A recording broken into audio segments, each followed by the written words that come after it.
Hey everybody, it's your boy Gamer Medic. This is my first ever video on my new channel. This is Gamer Medic Thoughts.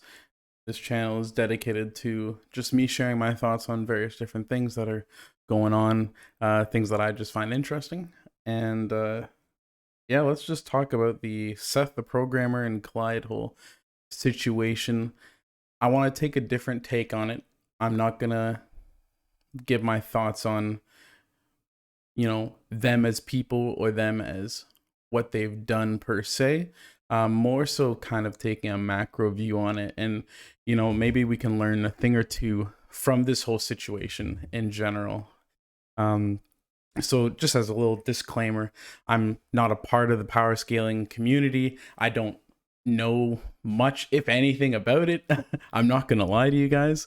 So I don't, expect anyone to view me as some sort of authority in terms of this community. All right, I'm not going around saying that I know everything there is to know about the power scaling community. I don't know the ins and outs, the nuances, the subtleties. So I just want to get that out of the way. I also don't know anyone related to this whole drama whatsoever. I actually didn't really know any of these guys existed until it just popped up on my YouTube page, So I watched the video from Clyde, and that's when I got to learn about what's going on here. I also just want to mention that I'm not here to say, who's in the wrong, who's in the right. That's not for me to say. That's not for me to say. I have my personal opinions, but that's not for me to say on this video. It's not my place. This is drama that should have honestly been settled in private, but it's not. And I feel like if it's going to be it's just a disgusting situation. And so I think hopefully we can bring some positive learning points to this disgusting situation. So hopefully, I just want to comment kind of on the implications of this drama and what it has on the internet, the community, the power, not just the power scaling community, but like our community as people as a whole, and kind of like the tale of caution it presents itself as for society in general moving forward. And some of you might ask, Aaron, if you're Gamer Medic, Aaron, if you're not a part of the community, why are you bothering mentioning this? Someone could say it's for clicks or for attention, which, I mean, I would like people to watch this video just to continue a conversation outside of blaming, finger pointing, and just being angry at each other. Well, that'd be nice, but it has nothing to do with that. I think, it's a valid question to ask for sure, because I'm not a part of the community. But I feel, after watching at least Clyde's video, I've watched Seth's video, watched a few other videos relating to this, and I kind of see like a poetic commentary that plays out from this. And I feel it's important to flesh that out. And I think me being an outsider also kind of helps with that as well. So I obviously have personal bias, so that's not going to change. You can never be completely outside of it. So I have personal biases, but hopefully very minimal personal biases. I'd also consider myself kind of like part of the larger kind of community. So I like my anime. I started learning about power scaling. I'm like, oh cool, anime is cool, and I'm a huge gamer. I'd like to think of myself as part of the geek community as a whole, and I'm pretty sure from what I've heard and from what I've been finding out, I'm around the age of Seth and or Clyde, so the two people involved. So I think it's, as a young adult, I also have a say, and that's why I'm making this video. I also think that I have a history of social work, history of youth work, and as a Christian as well, I just can't really pass up an opportunity to talk about something that I think should be talked about. And just to not to sum it all up, but like to culminate that, I am also super passionate about effective communication, and you know, I love seeing friendships flourish, and you know, opposite that, I hate seeing friendships kind of just blow up. And this is what we've really is what we're seeing is a friendship completely blow up, um, and getting dragged out into that the ramifications of actions are being dragged out into for the public to see. And it's just so public and just so gross. And so hopefully, as I was saying earlier, you know, we can kind of flesh this thing out, so that as a whole, we're able to take this situation, learn from it, and hopefully have more conversations going forward with, you know, people who we call our friends, our loved ones, and learn how to communicate through, hopefully, a toxic friendship or toxic relationships. You can't, you know, sometimes you just need to let go, and I think that's what that's what happened. But you know, communication is extremely important through that. I also think, you know, most importantly, if you're gonna stop watching, you know, you don't want to hear any of this. You want to hear the drama. You want to hear, you know, who I think. You want to hear people blaming and finger pointing. Just take this away from the video. Like, this is basically what's the whole video is culminating to. And so what I'd like to get across is that there's a line, right, when it comes to edgy humor. And it is very hard to tote that line. It can be funny. I'm not gonna lie. It can be funny. It can even be hilarious. But the line is so thin, and it takes a delicate balancing act to keep toting that line. And in an instant, it can go from funny to hurtful. And that's just the plain truth of it. That's the whole thing about the edginess of it. The ability to balance on that line is in the communication, and hinges on someone's communication with the people using it, and the people involved with this humor. And it has to be done with kind of like a mutual understanding. All right. So with that going forward, let's just give you a bit of context. If you have no idea what this is about, this video is about, let me just tell you, it's about it's in relation to a drama between some YouTubers, some serious accusations between YouTubers, but the YouTubers' names are SethTheProgrammer and Clyde. So SethTheProgrammer is kind of the one who's initially given all these accusations from Clyde. Clyde posted the initial video, and it kind of blew up from there.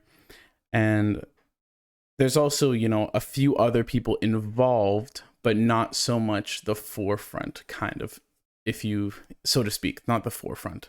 And those two are pretty big in the power scaling community. If you're not sure what power scaling is, I'm going to give my very briefest of definitions. It's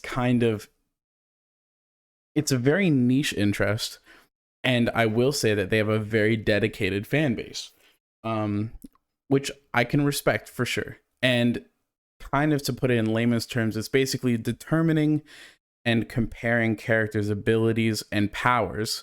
So whether it be in comic books, anime, manga, all that fun stuff, in relation to another character's. And that definition is like a caveman's definition. It is a troglodyte definition. There's so many intricacies and small nuances that are important to know when it comes to power scaling. And this thing goes so deep, guys. Like it's debates about fiction, and they've made it into a science, into a debating science, and it's crazy. And so basically, like what I've heard, read, seen, like there's logic equations, there's research that goes into these, and it's like, and you know, obviously the debates, it's like so thorough that you guys would like assume that they're defending a doctoral thesis on, you know, Goku versus Naruto or something like that. Yeah, there's a whole bunch of, that's the two main anime characters that I could think of right now. But we will be talking about kind of like the history, why that matters in a second. That being said, though, I don't want to nag on a certain community.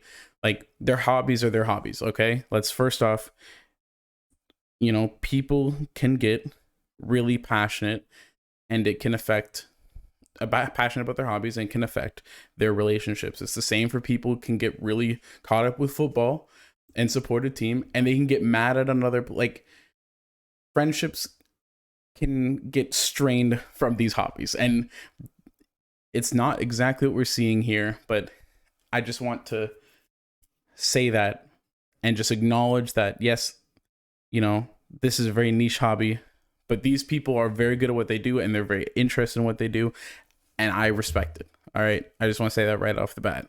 And the people who are good at it, in particular, their researching skills is second to none. They're extremely intelligent, and I'm assuming they spend a lot of time practicing and perfecting argumentative and like persuasive tactics in order to win these debates. And not only that, but there are a lot of them in the community that are extremely proficient in doing research and engaging in independent thought, so doing their own kind of thinking. But that's in general what the power scaling community is. All right, and then let me give a very quick recap of the drama, we'll say. And this is just to the best of my knowledge. This is not, it could be marginally off, it could be wildly off, but this is just to the best of my knowledge, and it's not the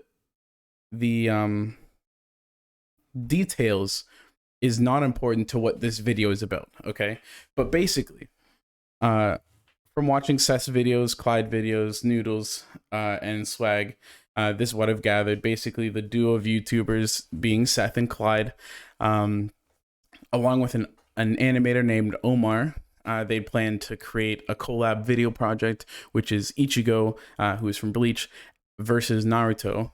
And it was heavily anticipated. They started raising money for it. It was super hyped up, and they started raising money like through Patreon from their viewers. This project ended up getting delayed and then canceled, and then the money that was raised, I don't think, was ever refunded. So it started getting the community asking questions and kind of trying to figure out what happened. And these questions started pressing. They started pressing the creators. So with all this going on, these people, the community, also didn't know that there was a whole bunch of stuff going on behind the scenes. There was drama going on behind the scenes from the creators involved, so Seth and Clyde. And all like this drama is starting, from what I gathered, as early as 2018. And all of these things came kind of like to a boiling point, which finally led to Clyde releasing the video in February of 2023, so February of this year. And that's kind of where we're at right now. Clyde released his video, Seth released his response video, and just people have been putting in their thoughts since. So the next thing, more related to this video, then, is why is this drama a cautionary tale? Like I mentioned this at the beginning, you guys might be wondering, why is this a cautionary tale? Well, the reason I call it that is because, not saying that this drama is something that everyone has gone through or everyone can relate to every aspect of it, but elements of it, I feel like the majority of people can relate to different elements of this whole drama. If you guys have watched the videos, now it also might not be on this scale, but there's toxic friendships, manipulation, accusations of manipulation. It also brings into to light the concepts of like the court of public opinion, and kind of, the dangers of social media and the false sense of security that people get when they're behind their screens and on social media. This kind of result is the culmination of all of those things that's been put on display for everyone to see, which I, again, find absolutely heartbreaking. So yeah, that's why I consider it a cautionary tale. Now, as I was saying, we're going to take a look from a macro perspective. So let me just go I have three to four main points that I'd like to talk about in regards to this drama, looking at it from a top-down view, not from one person's perspective to another, but just as a whole. All right. The first main point I'd like to kind of touch on is the fact that this is extremely personal. This beef is extremely personal between two people, possibly a few more. But it's none of outsiders' businesses. I believe that it is the business of Seth and Clyde, and it is private business that's been dragged out for the public to see. And it wasn't out of necessity, but out of kind of a malicious intent to cause harm to someone else. Now, that being said, I did watch Clyde's video. He was the first one to post a full-fledged video on this, and from what I gathered, he was saying that he believed it was necessary to bring this into public in order to be proactive in defending himself. Okay, so I just want to mention that, but it's when something's this private, they mention, have semi-private conversations that are leaked. They have a 54 page cited, receipts for all of these accusations. So everything has just been completely turned inside out for everyone to see and judge and look at. And I think there's elements of that's good, but also something like this where it's a fallout between people who used to be friends.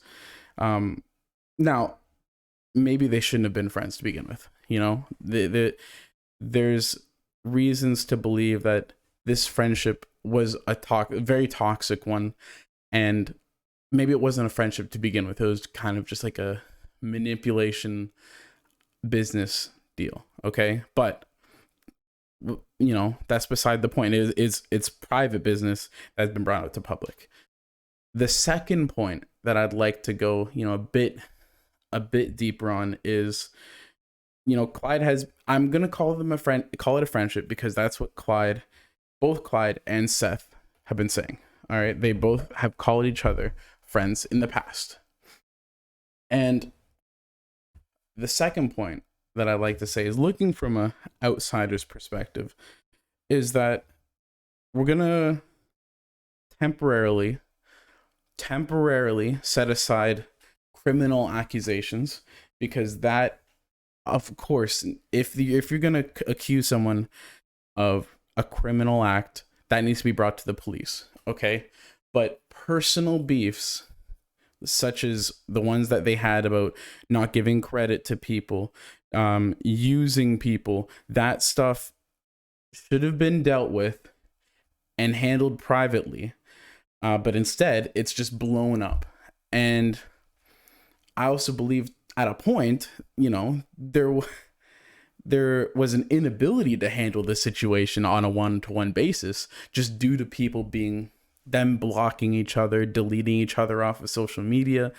And there's, to my knowledge, again, very little to no personal information known between I don't really believe until way later on in their friendship, they even knew each other's real names. Like, it's insane. And so not only that, but they are also separated by continents, time zones. One is in Australia, one is in North America, I believe. And so there's little to no way that I could see that they would be able to have a face-to-face, in-person conversation trying to hash out productively their differences. And I think that has been to their detriment. I'm going to talk about it later on, how important it is to have those conversations in person, and how important it is as a communicator to talk with someone and communicate with someone in person, and just watch how the interaction goes on. Sorry, my light just turned off here. It's like a $4 light. Yeah, I was gonna say part of it is due to lack of the geographical closeness, but also I would say a lack of what I would consider, what I would call it, true friendship intimacy. I know people don't like the word intimacy because it has a whole lot of sexual connotations, but when I say intimacy, I mean like really knowing who someone is. And I feel like if you don't know someone's name, the name is important. Someone's name is important, and I feel like you can't really know someone if you don't know their name. Clyde mentioned that have had heart-to-heart talks, but there's just the true intimacy, friendship intimacy, and just trust isn't there. If you don't trust someone with knowing your name, you can, you're still hiding behind that veil of a screen. Okay, so there still is an aspect of anonymity. So it's like going to confessional. They don't really know who's saying these things. It's just some person that is, talking these heart to hearts. But I believe like that there's an aspect of that to that as well. And so that makes it difficult, again, to communicate effectively. The next kind of thing about this drama that I'd like to point out is that both Clyde and Seth have inhabited kind of a toxic nature that's also present within the community itself, the power scaling community. I'm going to call you guys out, I'm sorry. But watching some of these streams and how they interact with each other, how they interact with their chat is just so gross. They treat their chat so poorly, they treat each other so poorly, and they call themselves, each other their friends. And I get it, that like I get the fact that this is kind of like that edgy humor, but it's just not okay. It's just not okay. And I'm not saying that's what defines the community, okay? There's a lot of toxic communities out there. All right, I'm not saying it's everyone, but it is very evident in the community of how toxic people are to each other. And I believe that culture that's been, brewing and nurtured within that community is leading to these immature conversations, improper communication. Again, improper communication, I'm probably sounding a bit of a broken record here, but it's so important within proper friendships, and personal attacks that further divide them and others. Now, to kind of delve deeper into that, I personally, and kind of give a personal anecdote, I personally don't curse. That's just a personal preference. That's how I was raised, and so I don't curse. Now, I also don't have a problem with people that curse. All right, my friends know very well that I don't have a problem with people that curse. That being said, I do have a problem with people that use insults as a form of entertainment. Now, you see it in Seth's streams 100%. It's so very flagrant and present. I have seen it in Clyde's streams as well. I'm not saying one's clear of it. And you see it in all of these videos where they use insults as a form of entertainment, and it somehow insulting someone and bullying someone is funny, and it's just so immature, and I have a problem with that. And it's like, not only just insulting people, but baiting people, waiting for emotional reactions, and just straight up bullying. And it's like, sure, they're empty, shallow insults, but they're insults nonetheless, and I have a problem with it. And I think people in general should have a problem with it. And is that stemming from me being bullied as a child? Possibly, and almost guaranteed. And I take things, not so much anymore, but I used to take everything that was said to me very personally, and I don't do it as much anymore. But that doesn't necessarily mean that words don't have any effect on the psyche, which I feel like we can all agree that is not true. And I believe that this is a signature. What I'm talking about, this behavior is a signature indicator for immaturity, and causes so much more harm than joy. And when I say joy, I kind of mean like when you're entertaining and trying to be entertained, the goal of being entertained is to kind of imitate joy as much as possible. And insulting, bullying, baiting for emotional responses does not properly imitate joy, and it brings so much more negativity than positivity. And I think this point, the negativity, the toxic nature, is such a huge influence on person to person interaction, how we see each other, how we see ourselves. And this is evident within this drama. You can see it everywhere. You can see it in the videos. You can see it in the document, that it's just like they can't help but to personally attack each other for the sake of attacking each other, and kind of like, oh, got you there. It's just, it's not okay for anybody. And I think that's something that we can learn from, looking on the outside looking in. And not only does this blatant and flagrant, like aggressive and abusive, it is verbal abuse of behavior, show immaturity, it also shows a lack of self-image and a lack of self-love.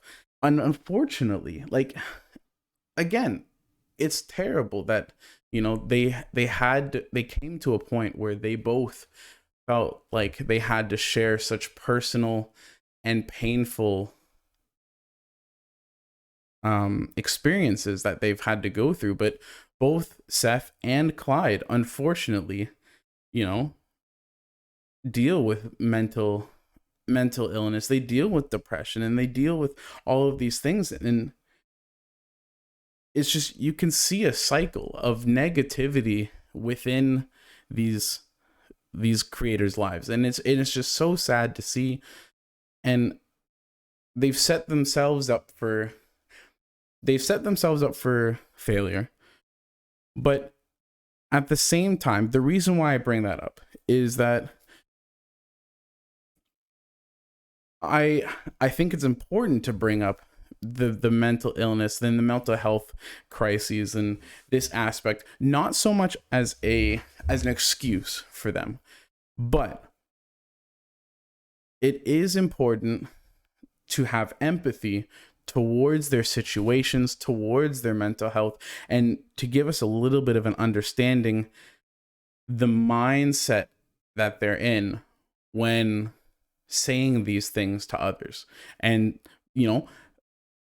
almost guaranteed to themselves, almost guaranteed. Like, that's the whole point of being depressed, is that you have such a low image of yourself and you don't love yourself. And it's just terrible to see.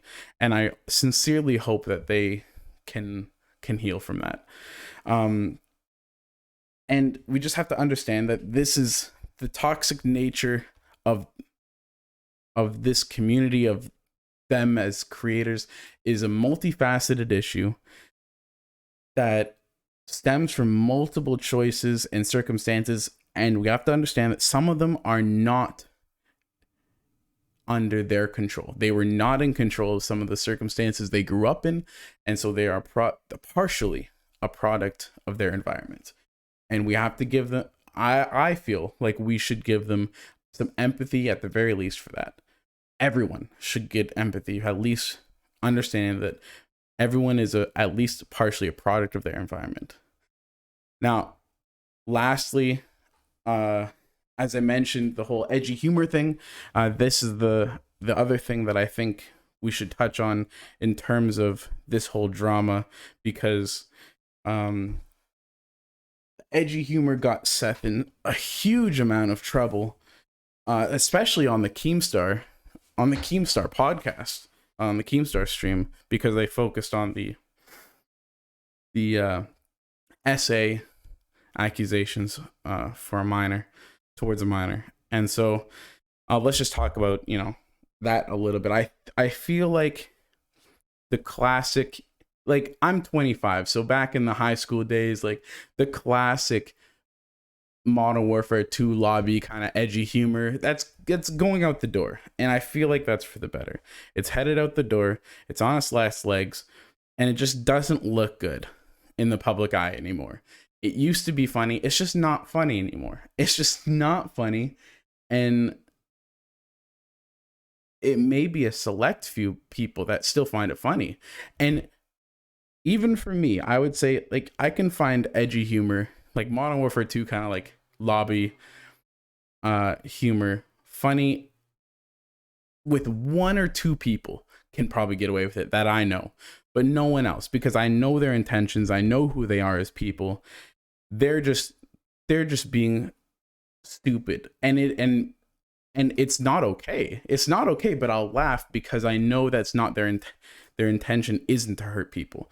However, that's going a bit off topic, because what I'm going to start to talk about is kind of like, you don't know that anymore. You don't know that anymore from other people, especially due to the rise of social media and the rise of, these calls that people can have with people across the world and talking with people on an instant basis. So let's get into that. So there are some things, as Seth was quick to find out, that is just too hard to explain. Because believe it or not, I'm sure you can believe it, but like it or not, there are some things that are inexcusable. You cannot excuse some things that people say. Saying the words, legitimately just asking a minor for sexually explicit pictures is inexcusable. And you can't create a situation where it is okay. And I feel like we can all agree with that. And the sad reality of it, we also have to accept, is that out of pocket, kind of completely out of order statements are sometimes extremely funny. The reason why I say that, and then, something to back this up, is like the whole edgy humor is why Cards Against Humanity, for example, was so popular. And it's why it was seen as a good game to so many, because they could say all of these out of pocket things that are just completely unexcusable, but in the right the perfect context, which is taking things out of context and making them as bad as possible to make it as funny as possible, kind of gave itself an excuse. Okay. And when I say edgy humor, I just want to quickly define it as basically saying something that's taboo or socially frowned upon in a joking manner. That's basically kind of what an edgy humor is. Saying the N word with the hard R, people love. That's just a classic, saying, Hitler did nothing wrong. The Nazi rhetoric and all that fun stuff is that's classic. It's basically normie stuff at this point, is what people call normie stuff. But that's the kind of edgy humor I'm talking about. But sometimes this is just taken to an extreme in social media, and it's just said freely. And in many contexts, that is just inexcusable. Not only that, but to make an edgy joke and to land it is so hard, because you have to, like, listen, you gotta properly understand the context. All parties involved have to know each other pretty well in order to accept it as a joke. And everyone involved, everyone that's hearing it, everyone that it will hear it in the future, has to understand the tone, the intention behind the joke, the intonation. All of these things have to be exactly perfect for it to be seen as a joke. And even still, you can't excuse it. That doesn't mean it's not funny, but you can't excuse it. Now, I'm not trying to defend Seth whatsoever, because you can't excuse it. And asking someone, a minor, for sexually explicit photos is sexual harassment. Period. I'm sorry, Seth. There's no excusing it. You can't say it's just a joke. It's sexual harassment. It is what it is. And that's what it is. So then let's take this topic of the edgy humor and bring it into the context of this drama. So how is this concept affected the drama? Well, we were talking about Keemstar and Seth, and his defense was that it was just a joke. Now, he also admitted that it was an inappropriate statement, and which makes it even worse, is that he intentionally asked the minor for explicit. This is his excuses. He intentionally asked the minor for explicit pictures because it was inappropriate, as a joke, in order to make others uncomfortable. Because this is kind of like the entertaining bit they were doing at the time, was trying to make each other as uncomfortable as possible. The issue with this, ladies and gentlemen, is that it's not Cards Against Humanity. It's not Cards Against Humanity. I don't know why I put a plural in there. It's not Cards Against Humanity. You're talking to a minor. You're talking to someone online that you don't know, in a context that isn't Cards Against Humanity. I'm just going to keep using that analogy. It's an inexcusable phrase. It's an inexcusable question to ask. Inexcusable context. It's just not okay.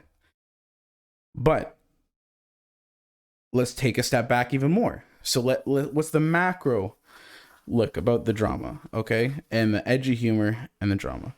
Now, I'm going to talk about a term called digital confidence. What digital confidence is, and it's a huge concept that relates to all of this, and all of this gets put together, and digital confidence plays a huge part in all of this. And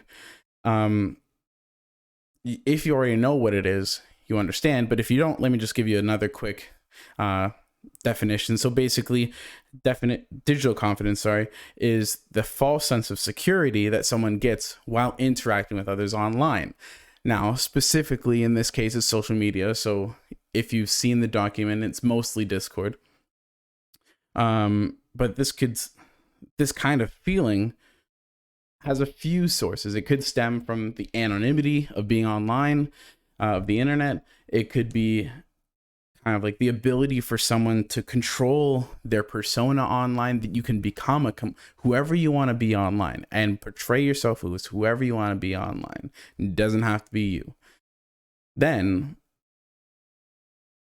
there's a bunch of different privacy settings that websites and social media have in place to prevent the spread of personal information. So there's no way of contacting the real you. If someone has a problem, they can't pull up and actually fight you if you say something that upset them. So there's a bit, and I feel like that's a good, having safety there is important. Online safety is important. But all of these things kind of put together, people kind of start to feel invulnerable when it comes to what they can say and do online. Now, the issue with this is that it's especially true when it comes to edgy humor, because now if the recipient receives it well, then that's great. You did it, you landed an edgy joke, good for you. If it doesn't, there's presumably no repercussions. Like, you can just tell them to F off, you can tell them to, you can just be edgier in order to offend them because you find it funny, and now it becomes about you finding it funny and not other people finding it funny. There's no real social repercussions if you were if you were to do it in person, let's say. Now, although I'm not going to try and say that, a lot of time, I'm not going to say that people are going to get caught every time they do something wrong online. From this point on, it's not happening. People are going to get away with it all the time. People are going to continue to get away with it till the end of time. There's no way to catch everyone that just says off-brand stuff that's just not okay online. There is the privacy for a reason. It's not for that reason, but people abuse the privacy. What I am saying, and that's one of the reasons why I took an interest to this drama, is that it's interesting to me that someone who's not in the community, who's pretty far away from knowing any of these creators, have now found out about these things. All of these conversations that are presumed at the time to be so private, semi-private even, they wouldn't. I can guarantee. I mean, you know what? I can't guarantee you. I don't know Seth, but any sane person wouldn't make a public statement asking a minor for sexually explicit pictures if they knew it was a public statement. This was under the guise that it would be private, and it's not. And it has reached such a widespread audience that I find is very interesting, that kind of this digital confidence led to downfall. And so I just find it's very private, but now it's very public. And that's due to the internet. And so the same digital confidence I think people should be more careful. I think that's something that we can take away, is people need to be way more careful what they say online and where they say it and who they say things to. You don't know people online. You might think you do. You don't even know people in person. I digress, but you might not even know people you think you know in person. Now, that being said, I just want to say I have my own personal thoughts. I have very strong personal thoughts on the drama itself and the people involved, but I'm not here to discuss that at all. This video is just to spread awareness about the kind of things that we can take away from this whole drama and things I've noticed about this whole fiasco, hopefully bringing some positive learning points to an otherwise, incredibly messy fallout between people who were considered friends and consider each other friends. Also, with that being said, if you and a friend are having disagreements, or if you're in a toxic friendship, relationship, or you're caught emotionally in a drama, I just want to give you a few tips, kind of just to help you out in terms of navigating, just being a better communicator in general. One thing I would say is definitely just take some time. Take some time to think about what's being said to you. Take some time to process it. Take some time to respond. It's so easy just to blast off your thoughts into text or into, words even, just to blurt back what you think. And it does take time to learn to kind of just give yourself some time to pause. But it's extremely important to take that time. And it's okay to take that time. I know people like, oh, why are you taking so long to respond? You don't know what you want to say. You're dumb. It's not a reflection of your ability. It's not a reflection of your intelligence. It's not a reflection of your guilt. It's just you trying to think through the best possible way to move forward with any given situation. So please just give it some time. Whatever it is, give it some time. Communication is a two-way street. Think about this. Communication is a two-way street, right? And even in person, what you're saying isn't always what the other person hears. That's even more amplified online. So just be careful of that. Number 2, this is a personal suggestion, and I feel like there's a lot of strong backing for this, but deal with as many situations as you can in person. I know it's difficult because difficult conversations are difficult for a reason. It takes guts, especially to talk with someone else in person, and if you disagree with someone.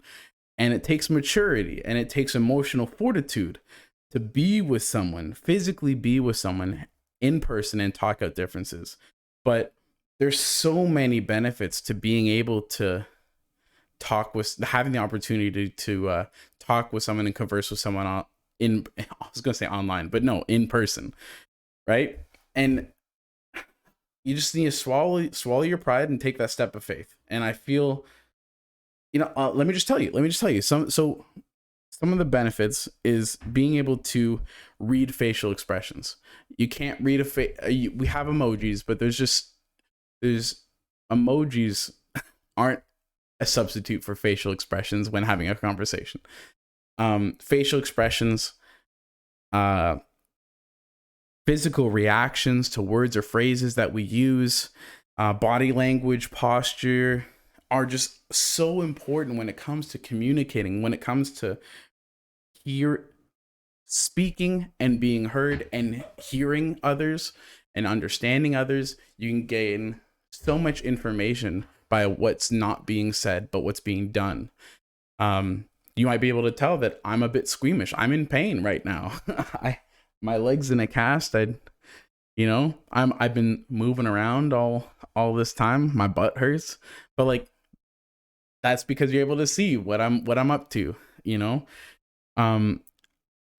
It's just so important to be able to learn to notice those things, but also being able to have the option to learn those things through communication in person. Now, I know it seems so much easier in the moment just to respond via text, or I was gonna say email. No one really deals with beef in email, but like maybe business. It goes for whatever. But Facebook message, Instagram message, Twitter in general, text message. It's so much easier just to try and just do it over that. But 10 out of 10 times, I can guarantee you that in the long run, hashing things out in person in a productive manner, not just yelling at each other in person, but hashing it out in a productive manner, in a mature manner, wins out in the long run. Every time.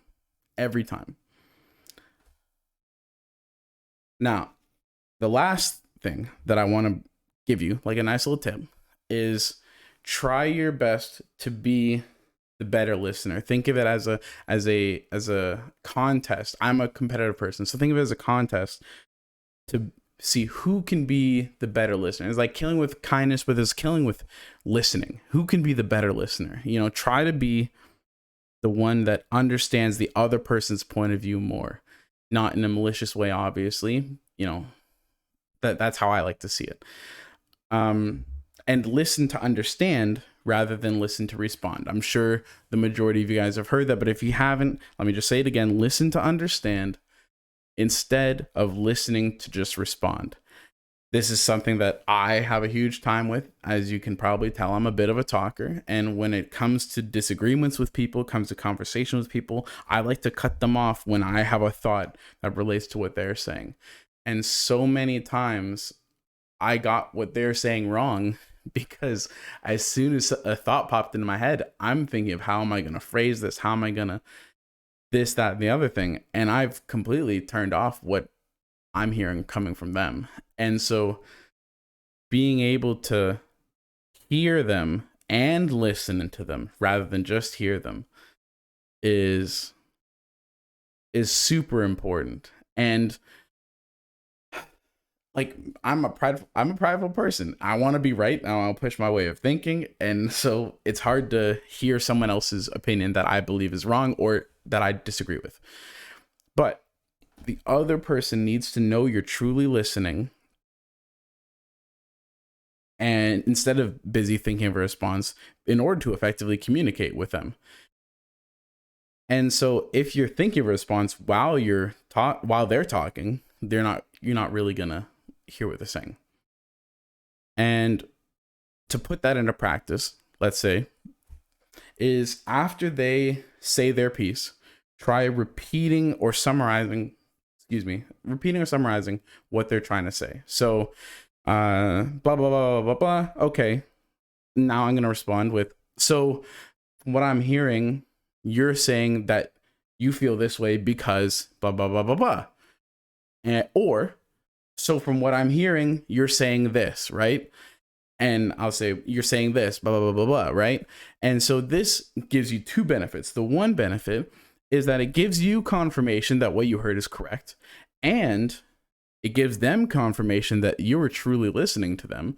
So they're more likely to listen to you.